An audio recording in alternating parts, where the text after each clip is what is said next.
Alright, let's do this thing. I'm John Renton with my review of WWE NXT, and the show was fine. It was just fine. A couple things I liked, a couple things I didn't like, but everything else was in the fine zone. A damn fine zone of coffee. That is not how that quote goes, but whatever. That's actually how I felt about a lot of weekly NXT lately. Some of the episodes knock it out of the goddamn park, and for match to segment, the pace is great. Other times there are episodes like this that are filler, and I don't even know her, but there were a few good moments. Let me know your thoughts in the comments. So, they have a new theme to open the show. It's by Poppy. I believe this was one of the songs she sang at TakeOver Stand Deliver. Poppy is unique.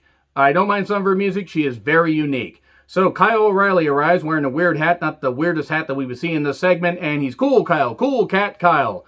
And at first, the promo was fine, because he's had good intensity, especially in the promos he's done, building up that feud with Adam Cole, baby. And speaking of which, he has left Adam Cole, baby, in his rearview mirror. He found the killer instinct. He made the sacrifice, not TNA sacrifice. Boy, that was a weird string of pay-per-views.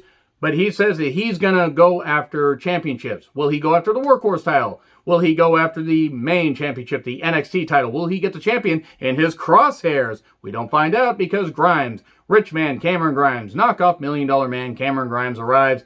And, hey, I will say that it's better than zombie-fearing Cameron Grimes, but I've shat things out that were better than zombie-fearing Cameron Grimes. And he does some bad comedy. He talks about DraftKings because they have a sponsorship with them because, betting on wrestling. If you want to do it, that's fine. I just don't get the point in betting on wrestling. And, hey, maybe we should be associates. O'Reilly's like, yeah, sure. Oh, wait, no. Punches him and says, we're going to have a match later. All right. And then Sarray is arriving, the warrior of the sun. How she could be a warrior of something where she would burn if she was anywhere within a ton of miles of it, I have no goddamn idea. You couldn't be the warrior of something you can't even fucking stand on. But, hi, I like to take things literally. I've heard about her, but I haven't seen any of her matches. Regal, greets her. And then Zoe Stark says, hey, I want to face her. Regal says, hey, Sarray, you want to face her? Cool. All right, let's have that match. LA Knight then says he will take Loomis out. He'll take Dexter Loomis out. He'll take Dexter Loomis out and, right one of the wrongs of the Gauntlet Eliminator match. And that's not, that's just a fact of life. Yeah! And then we have the match. That was fine. The crawl spot by Loomis and the post shot by LA Knight was pretty damn cool. Pace is decent. Knight is a great heel. As great as Eli Drake or LA Knight.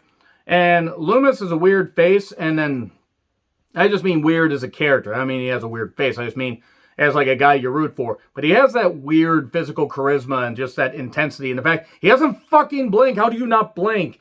But anyway, not blinking aside, Indy shows up and, goes to that little bit of an opening, which sounded so much less dirty in my head before I said it. But Indy and Loomis have a stare down or whatever. It's like, oh, there's a connection. And then LA Knight attacks him and says, hey, what are you doing with him? You should get with me. You should get with me, chick. And it's like a beach movie. 50s, 60s beach movie. Maybe it's like Horror at Party Beach. I hope not.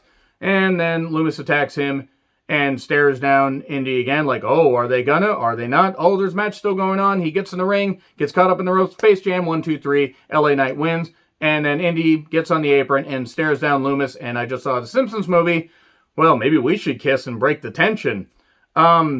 And then the Way gets her away from that. Oh no, you are taking Indy away from her love. How dare you? How dare you, folks? It's an entertaining storyline, but I don't necessarily know why I'm entertained by it. Maybe it's because I don't blame Dexter Loomis for being interested in Indy Hartwell. I don't blame Indy for being interested in Dexter Loomis. They're made for each other. They're going to make very weird kids together. Very tall kids also. I'm sure this is just a storyline, but still. So anyway, Leon Ruff says he's not done with Swerve. He jammed his face into a locker a bunch of times. Says the ball's in your court. They're going to play basketball. Great. We're revisiting the Viking Raiders and Street Profits thing. Oh, God. Please don't do that. So then Beth interviews EO. It's a sit-down interview and about, her title win at TakeOver in Your House. Where EO should have beaten Rhea and Charlotte didn't need to be NXT Women's Champion. It was fucking atrocious and destroyed Rhea's momentum. And thank fuck that Charlotte's off WWE TV again. Thank God. Anyway, the loss to TakeOver Stand Deliver. EO said she had a long reign. She's done a lot, but she needs to take some time to relax. And then Frankie Monet, a.k.a. Ty Valkyrie, and the doggo. I actually don't know what the dog's name is. They're there, and I love Ty Valkyrie. She's one of the first people I met at an indie show. Great. So happy for her success. And Indy, or it's not Indy. It would have been interesting if Indy had showed up. EO's just like looking at her. I like cats. Gee, Io, does your husband know you swing that way? Maybe he doesn't complain. Maybe he likes to watch. Boy, these are horrible accusations for me to make. But I like cats and dogs. I obviously do like cats. The producer is not currently chiming in, for he is out hunting things. No, seriously. I've had to clean up 5 birds in the last day. Because he likes to hunt. He's a good producer. He's a good cat. That's how he motivates the show. Anyway, this is a bit weird. I guess we're going to have Io versus Frankie Monet. And then Io's going to lose, and she's going to get called up to the main roster. Probably sometime around SummerSlam, I imagine. Or maybe by Money in... No, not by Money. Maybe by Money in the Bank, because that's in June, I think. But anyway, we then Breezango and Royal Guard Garb, which really was a lot more difficult to say than I thought. So cool, Buckingham Palace Guard stuff, and yeah, they faced off against the grizzled Hung veterans. I know they're young veterans, but you know what? I don't care. Hung veterans is funnier. Hungier, if you will.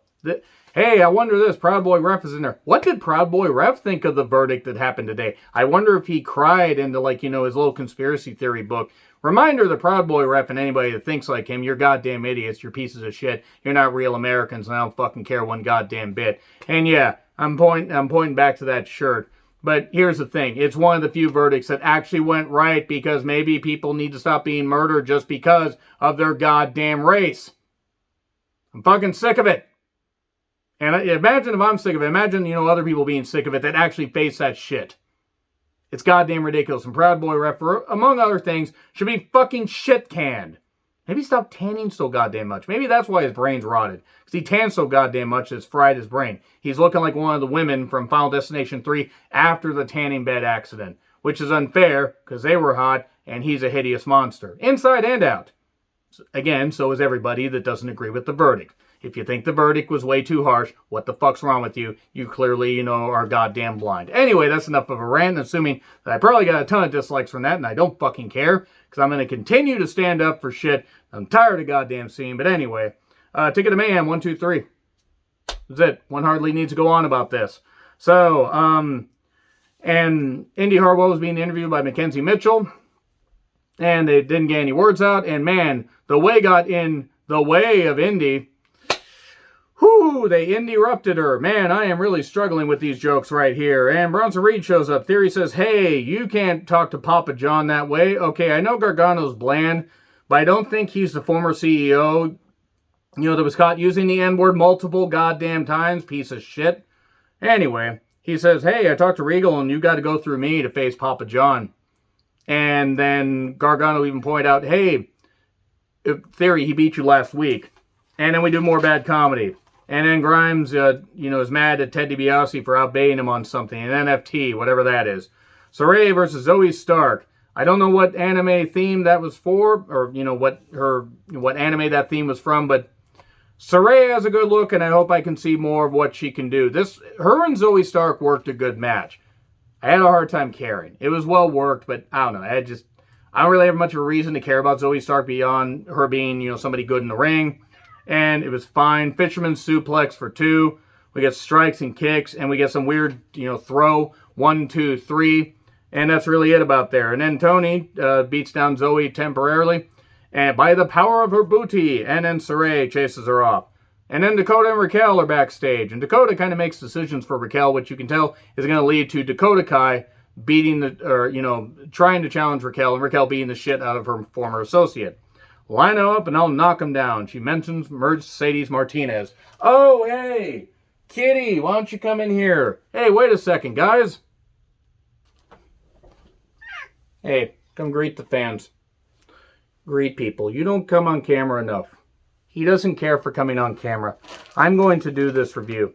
So anyway, Tony Storm basically attacks her and does all that, and then the Dakota Raquel thing, like I just said. And then, you're so upset with me. Get your vaccine, by the way, unless you think that the George Floyd trial, verdict was, way too goddamn harsh. You can piss the hell off for all I care. Indy and Candice are not on the same page, unfortunately, here. Okay, look. Look, I know you don't like Candice, but I gotta mention her. She was on the show. You're gonna kill me later, aren't you? Okay, anyway. Alright, moving on from that. Now that I've sufficiently annoyed the producer. But he was noisy. Anyway, Candice, is talking to Indy, and then she starts talking to Ember and Shotzi, who come out of their locker room.